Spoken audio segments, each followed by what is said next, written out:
আমরা আমাদের বাহনে করে আবার একটা নতুন স্থানের খোঁজে বেরিয়ে পড়েছি। আজকের গন্তব্য হচ্ছে দুবলাগুড়ি বিচ। বেরিয়ে পড়েছি আজকে। আজকে যাচ্ছি আমরা, কোথায় যাচ্ছি গো? দুবলাগুড়ি। হ্যাঁ, রাইট। আজকে যাচ্ছি আমরা দুবলাগুড়ি। আজকে ডেস্টিনেশন আমাদের দুবলাগুড়ি। এখন আমরা রাস্তায় আছি, পেট্রোল ভরা হয়ে গেছে। এই আমরা এখন এগোচ্ছি সামনের দিকে। এখন আমরা কোলাঘাটের রাস্তাই ধরেছি, মানে এটার ডেস্টিনেশন হচ্ছে কোলাঘাট হয়ে খড়গপুর হয়ে আপনার বেলদা হয়ে জলেশ্বর হয়ে তারপর দুবলাগুড়ি। অনেক জঙ্গল জঙ্গল করেছি, জঙ্গলে অনেক ঘোরা হয়ে গেছে। এবার আমরা যাচ্ছি সমুদ্র। এই দুবলাগুড়ি বিচ উড়িষ্যার বালাসোরের জেলায় অবস্থিত, আর এটা নিকটবর্তী ওই জলেশ্বরের থেকে কিছু আগে। এটা কলকাতা থেকে প্রায় 190 বা 200 কিলোমিটার দূরে অবস্থিত, যা মূলত ঝাউবন, রূপালী বালি এবং লাল কাঁকড়ার জন্য পরিচিত। তাই চুজ করলাম। তো আজকের গন্তব্য দুবলাগুড়ি। আর অ্যাজ ইউজুয়াল ঘরে বানিয়ে লাঞ্চ নিয়ে বেরিয়ে পড়েছি। তো ওখানে গিয়েই আজকে আউটিং হবে। আজকে কত বাজার বসেছে এখানে, হালকা হালকা ফগি ফগি টাইপের আছে। ব্রিজটা কি সুন্দর লাগছে। যে বাঁ দিকে গেলে হলদিয়া আর সোজা গেলে খড়গপুর। আর আপনারা কীভাবে আসবেন এখানে? এখানে আসার জন্যে হাওড়া থেকে বালেশ্বর স্টেশনে আপনাকে নামতে হবে।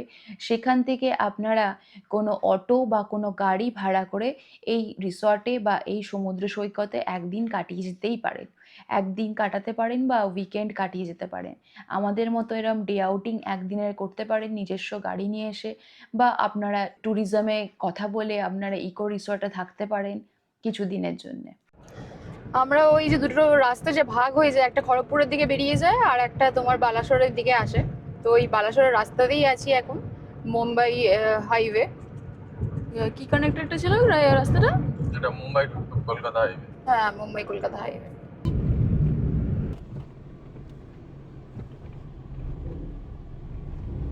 গাছটা দেখুন কি সুন্দর দেখতে, অসাধারণ লাগছে গাছটা। তাই দাঁড়িয়ে পড়লাম রাস্তার সাইড করে।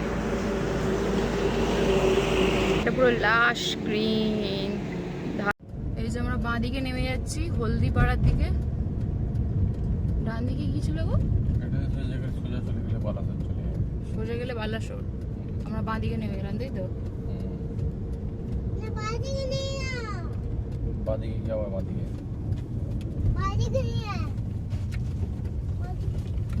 গিয়ে আবার বাঁ দিকে গেলাম।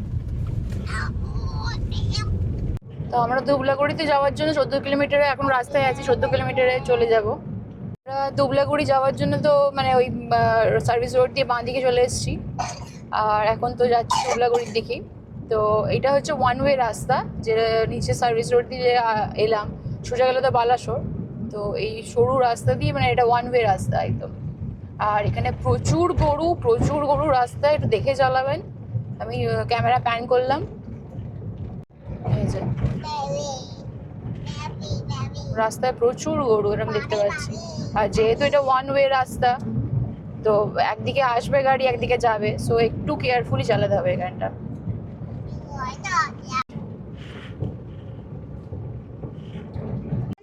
বাবা রাস্তাটা কি সরু, এখানে ট্রাক সামনে দাঁড়িয়ে আছে, কি সরু রাস্তাটা।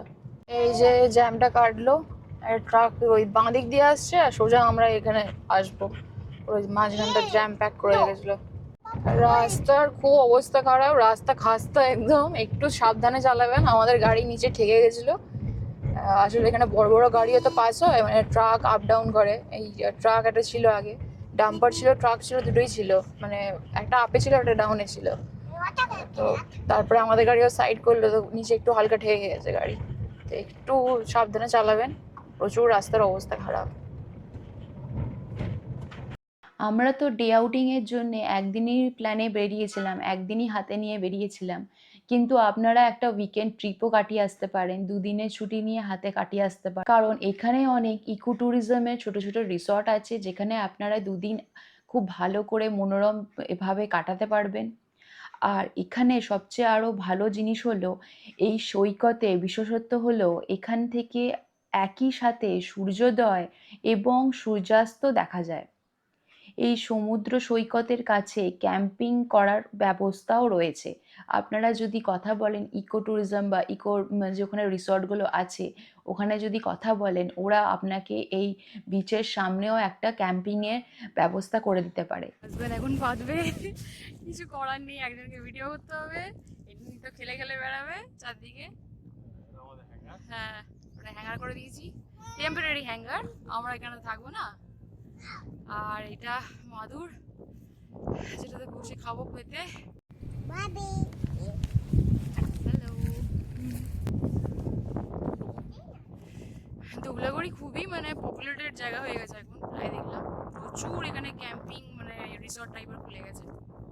আসার সময় অনেক ক্যাম্পিং রিসর্ট ছিল, তো এখানে ইজিলি একদিন 1 নাইট 2 ডেজ এরকম স্টে করতেই পারেন, বা 2 দিন 1 দিনও স্টে করতে পারেন। সামনে তো ছুটি থাকেই কত, ধরুন একদিন 1 নাইট 1 ডে স্টে করতে পারেন, বা 1 নাইট 2 ডেজ স্টে করতে পারেন, বা আমাদের মতন এরকম আউটিং করতে চলে আসতে পারেন। আমরা যেরকম এসেছি 4.5 ঘন্টা 5 ঘন্টা ড্রাইভ করে আউটিংয়ে বেরিয়েছিলাম সকালবেলা 7টায়, এখন ঢুকেছি আমরা ওই 12:30 করে ঢুকে গেছি। আমাদের একটু জায়গা খুঁজতে খুঁজতে একটু টাইম লেগেছে, কোথায় সেট আপ করা যায়, কোথায় বসে যায়। আজকে আছি দুবলাগড়ি সি বিচে, এখানে লাঞ্চ করলাম একটু আগে। এই যে পেছনে লাঞ্চের সব সেট আপ করেছিলাম ঝাউবনের মধ্যে। আর এই যে পেছনে আমার সি বিচ, পেছনে গান চলছে ব্যাকগ্রাউন্ডে, প্রচুর জোরে গান চলছে এখানে। এই যে আমার ছেলে এখনো খাচ্ছে, ওরা এখনো খাওয়া শেষ হয় না, লাঞ্চ করছে এখনো। এটি একটি ভার্জিন বিচ, আর যেখানে ঝাউবনের সারি রয়েছে, সারি সারি এখানে ঝাউবন রয়েছে। সৈকতের বালিতে প্রচুর লাল কাঁকড়া দেখা যায়, যা আমরা ওখানে তুলেওছি আমরা ছবি। হেঁটে হেঁটে আসছে,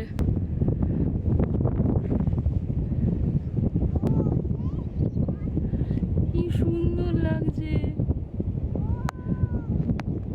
কি সুন্দর দেখতে রে যা। আর আমার এই ভিডিওর যে জার্নিটা আপনাদের তুলে ধরলাম, যদি আপনাদের ভালো লেগে থাকে তাহলে আমার চ্যানেলটা একটু সাবস্ক্রাইব করে দিয়ে যাবেন আর একটা লাইক দিয়ে যাবেন।